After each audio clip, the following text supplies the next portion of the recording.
कभी विचार किया आपने? क्या अभी गंदी बातें शुरू कर दें तो रात भर नींद नहीं आती, पूरी रात नींद नहीं आती।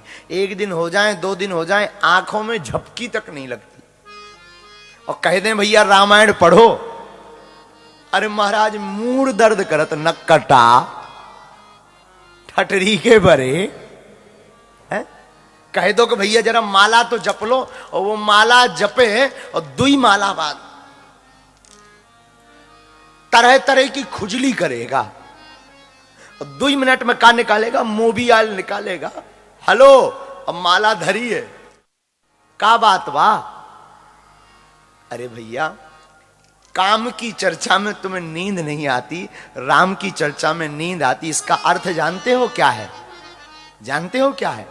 तुम्हारे भीतर पाप बहुत हैं, पुण्य कम है।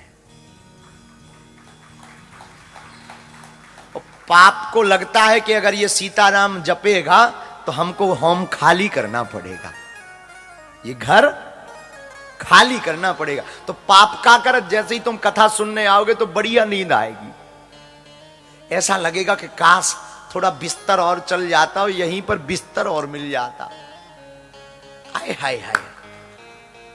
एक बार हम हरियाणा में कथा की, भारत में, तो हरियाणा में एक मोटा सा चेला रहा, 2.5-3 क्विंटल का, 200-300 केजी का मोटा चेला, और इससे भी मोटा बड़ा आदमी। तो वो हमने कथा सुनाई उसको, राम भागवत कथा। तो पहले दिन, दूसरे दिन, तीसरे दिन वो कथा में आए और सो जाए। रोज जैसी कथा की आरती हो गए और ऐसे आंखें बंद। जब कोई बगल वाला धक्का दे के कथा हो गई तो इतनी जल्दी हो गई। तो जब उसे बताएं कि इतनी जल्दी नहीं, पूरा 5 घंटा हो गया है, घंटा को और हो जाती, 1 आध घंटा और कर देते। हमका नक कटा। चौथे दिन हमारा दिमाग खराब हो गया। हमका जजमान ही कथा नहीं सुनेगा तो दक्षिणा कौन देगा? तो हमने रात को बुलाया, हमका यहाँ आओ, कम हियर माय डियर। तो वो बोले क्या बात हो गुरुजी? हमका एक बात बताओ, तुम कथा सुनत हो कि सोत हो? पता है वो क्या बोला? चरण पकड़ के बोला, गुरुजी माफ करना, 7 दिन की कथा क्या 20 दिन की नहीं हो सकती? हमका कारण बताओ, 20 दिन की क्यों करवानी? बोला दक्षिणा तुम तिवल ले लो, और आप कहो जितनी और कथाएं हैं ना यहीं के लिए बुक कर दो। हमका कारण तो बताओ। बोला गुरुजी जिंदगी निकल गई, नींद लाने के लिए विदेशी दवाई खा ली, पर एक भी गोली असर नहीं की। एक तुम्हारी कथा ऐसी है,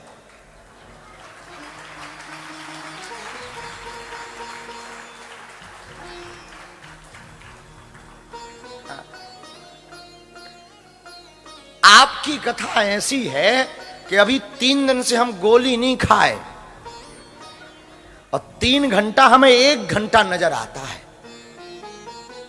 हमने कहा मार लिया।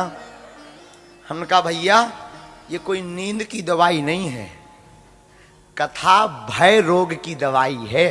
ये संसार सागर के रोग को मिटाकर परमात्मा से जोड़ती है। तो उसने पूछा महाराज नींद क्यों आती? हमका आगे के लगे जिंदगी भर पाप करता रहा ना, तो उन पापों को लग रहा कहीं अगर ये आदमी कथा सुन लिया तो हमें हाउस खाली करना पड़ेगा। इसलिए आप कोई भी हो जो बहुत ज्यादा पापी होता ना, वो कथा में बैठेगा ना, तो कथा होते के बीच में पाप उठे अकुलाए, या सोवे या लड़ पड़े या उठकर भग जाए। कथा के बीच में ना पाप अकुलाते हैं, तो या तो कथा में आते ही तुम्हें भयंकर नींद आएगी गजब की, और नींद नहीं आएगी तो तुम बगल वालों के बाल तानोगे, चोटी तानोगे, या मोबाइल चलाओगे मोबाइल, और या फिर तुम लड़ पड़ोगे या उठकर भग जाओगे। लेकिन जो दृढ़ प्रतिज्ञ होकर के कथा सुनता है ना, बुरा मत मानना, भाग जाना तो सरल है, जाग जाना बहुत कठिन है।